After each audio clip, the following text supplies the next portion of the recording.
Hello guys, my name is Mehek. I hope you guys are doing fine and safe, and I hope you guys are reading.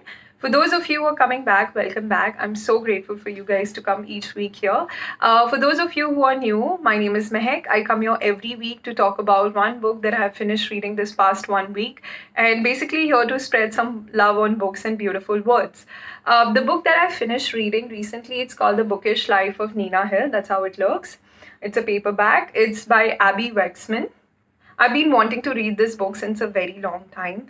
In fact, if you are a reader, you will definitely connect with our main character here, who is Nina Hill. In fact, this book is so hilarious, the plot is so entertaining. You need to have this book on your bookshelf.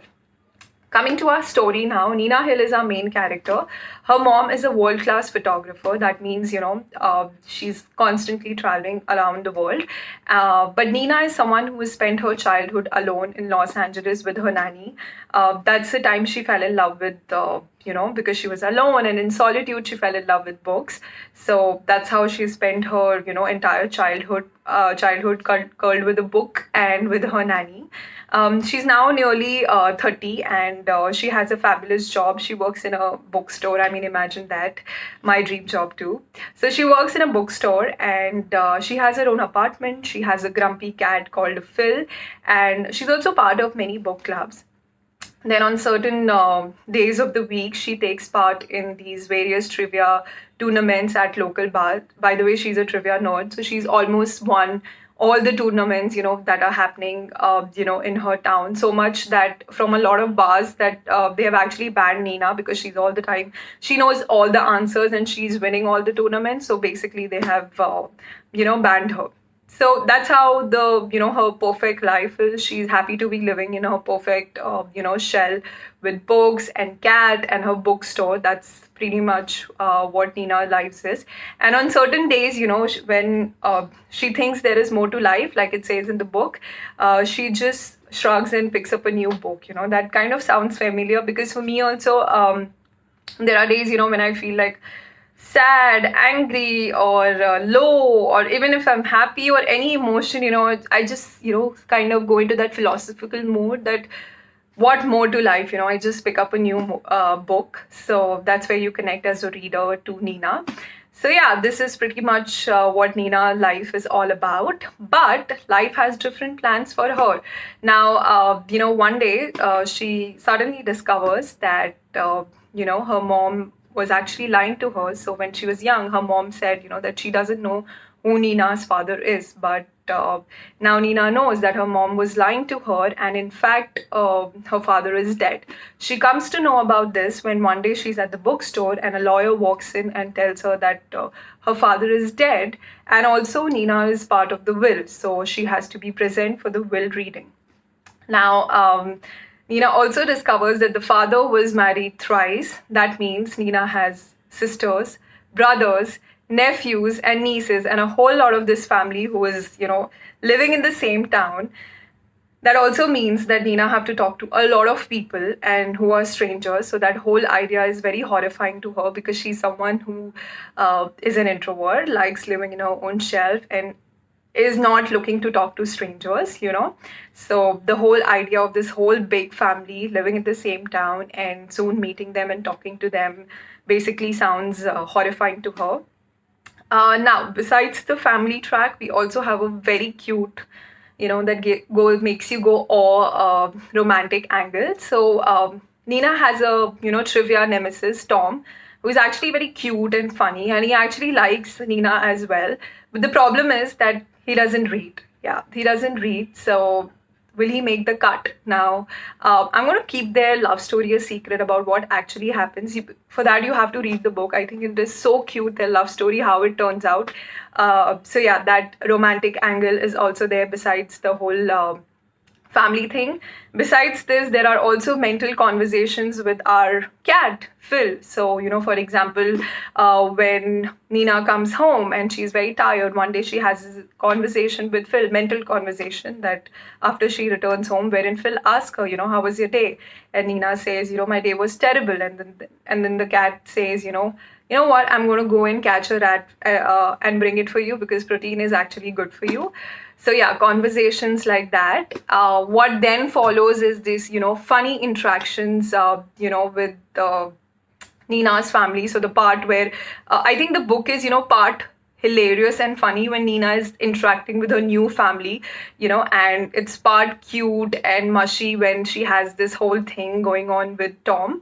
My favorite part of the book is when, when Nina finally comes to know what her father has left for her in the will. I mean, once she realizes what it is, she also realizes that the man she doesn't know her entire life, how similar they both were.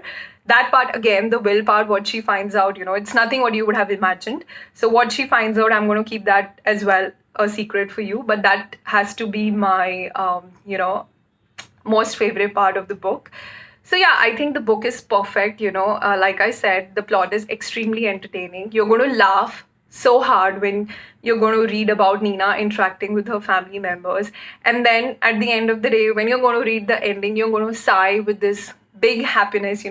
I think after a long time, when I finished reading a book, I had that happy ending feeling that this is it, this is the best thing I would have read.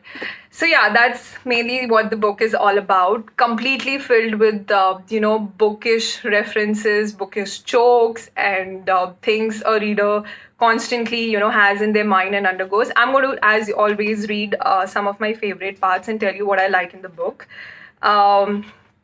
Okay, coming to the first thing. So what I like about this book is, before the start of every chapter, it has this one line in which it says, in which we learn a few things that irritate Nina. Or, another chapter, one line it will say, in which we learn, in which Nina meets her new family members, something like that, which basically gives you a crux about what the chapter is all about. Second thing, what I'm going to read about is, so Nina, because she's a reader and constantly she's reading, but sometimes, she'll decide to join a yoga class and give up, or sometimes she'll become vegan or take another hobby and, she'll give up that. And when she gives up and, finally gets back to her reading, she often thinks to herself, surely her purpose in life wasn't simply to read as many books as possible. And as a reader, I could relate to it, because there are times, I think, I want to do this, I want to do that, but then I get back to reading and then I'm like, is my goal really in life to just read books? That is what I keep wondering to myself. And then, another thing, when Nina talks about how much she loves being alone. So she says that it was the only, when she's reading, that's the only time she's alone and she's fully relaxed, because people were exhausting, and I could relate to that too. People do exhaust you, right? Okay, another thing, yeah. Okay, all the book lovers and fiction lovers are going to relate to it. So Nina says, I think I was supposed to be born in the 19th century or maybe Edwardian England. I should be wearing empire-waisted tea dresses and sitting in a window seat watching for carriages. Also, I finished watching Bridgerton, so that's exactly how I feel, And now I'm craving for some tea cake. Okay.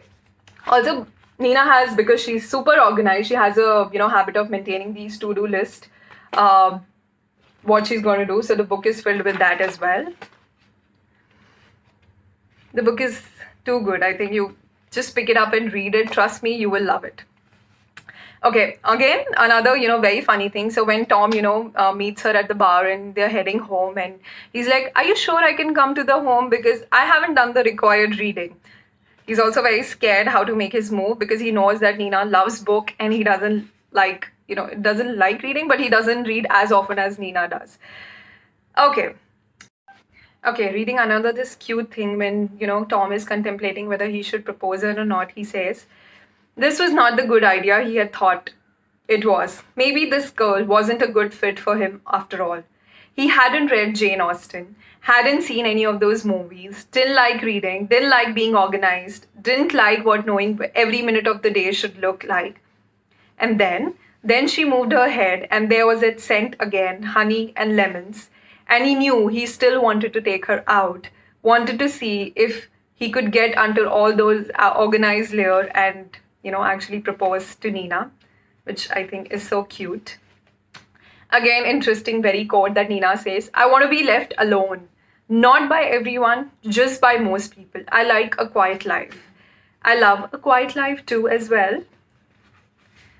And then, last part, when besides the main thing that she inherits from the will, she also inherits some, sum of money with which she, at the end of the day, saves up the bookstore. And, people are like, why don't you go travel and with this money and, maybe invest in a property? And she's like, I don't want to travel. I don't want to invest in a property.